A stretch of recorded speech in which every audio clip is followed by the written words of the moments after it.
बदली गला LPG cylinder booking नियम नुआ गैस पाई एते दिन करने को पड़ो अपेक्षा आसतु आज आम जाना एलपीजी सिलिंडर बुकिंग नियम विषय जे केते दिन पूर्वर गैस बुकिंग करने को पड़ो आउ केते दिन भितर आपण माने गैस पाइपर आसतु आज आम यही जटिल समस्या विषय यही भिडियो माध्यम जाना तेणु भिडियो को आरंभ करने पूर्व आपण समस्त को अनुरोध जो मैंने एपर्यंत आम चैनल को सब्सक्राइब कराती आपण मैंने एबे ही आम चैनल को सब्सक्राइब करूँ आउ यही भिडियो को बहुत मात्रा लाइक शेयर कमेंट करूँ तेरे चलतु डेरी न करके आज भिडियो को आरंभ करवा। घरोई रंधन गैस बुकिंग नियम बदली लोकों को नुआ सिलिंडर पाई अति कम 21 दिन अपेक्षा करने को पड़ो। यही नियम कार्यकारी करने गैस एजेंसी गुड़िक सेमानकर सॉफ्टवेयर अपडेट करिसेंती।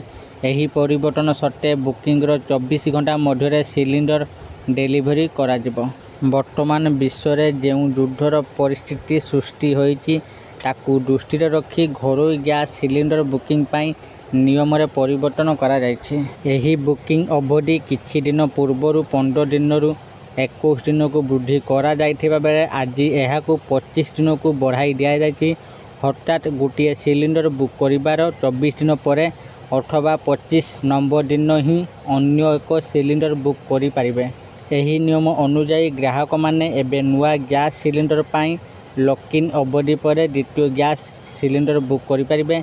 यही नियम को कार्यकारी करने गैस एजेंसी गुड़िक सेमानकर बुकिंग सिस्टम सॉफ्टवेयर रे गुरुत्वपूर्ण परिवर्तन करिसेंती।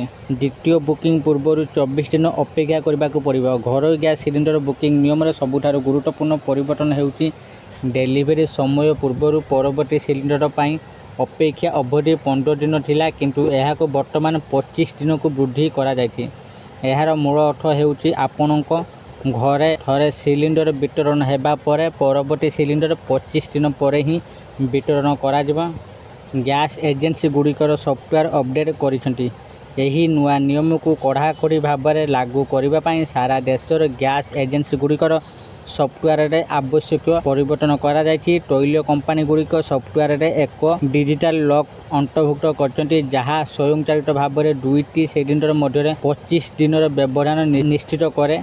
जदि कौनसी ग्राहक निर्धारित समय पूर्व सिलिंडर पाई अनुरोध करती तेबे सॉफ्टवेयर यह ग्रहण करिबो नाही। अधिकारी माने कहिसंती जे एक स्थिर जोगान व्यवस्था बजाय रखिया यही पदक्षेप निया जायछि। गोटे वर्ष रे केते सिलिंडर मिलिबो तैल कंपनी गुड़िक वार्षिक कोटा मध्य स्पष्ट करिसंती। वर्तमान नियम अनुसार जड़े ग्राहक एक आर्थिक वर्ष एप्रिल 1 रु मार्च 31 मध्य मोट 15टी सिलिंडर किनीपारे। एथि मध्य 12टी सिलिंडर सब्सिडी युक्त एवं बाकी 3टी सब्सिडी बिना बजार दर में किना जाई पारिबो। एही सीमा ठारू अधिक सिलिंडर आवश्यक करबा पई स्वतंत्र अनुमति किंबा एक वैध कारण प्रदान करा जिबा आवश्यक। वाणिज्यिक गैस मूल्य हठात वृद्धि पाइछि। घरोई गैस सहित वाणिज्यिक गैस मूल्य मध्य परिवर्तन देखा जाइछि। दिल्ली एवं मुंबई भरी महानगर गुड़िकर 19 किलोग्राम वाणिज्यिक एलपीजी सिलिंडर मूल्य वृद्धि पाइछि। मार्च 7 तारिख सुधा दिल्ली रे एक वाणिज्यिक सिलिंडर मूल्य 883 टंका को वृद्धि पाई जेते बेले मुंबई रे यह 835 टंका पहुंची। यही मूल्य वृद्धि सीधासलख होटेल रेस्टोरेंट एवं क्षुद्र शिल्पर खर्च को प्रभावित करिबो। आशा करुच्ची आपण मानू ये भिडियोटी निश्चित भाव में भल लगे आपण मैंने भिडियो देखिए सबकि बुझी जाइए जे केते दिन भितर आपण मैंने बुकिंग करें आपन को गैस मिल आपण मैंने भिडियो सबकि बुझी जाइए। यदि आपण मानू ये भिडियोटी भल लगी था दयाकोरी ये भिडियो को बहुत मात्रा लाइक शेयर कमेंट करूँ।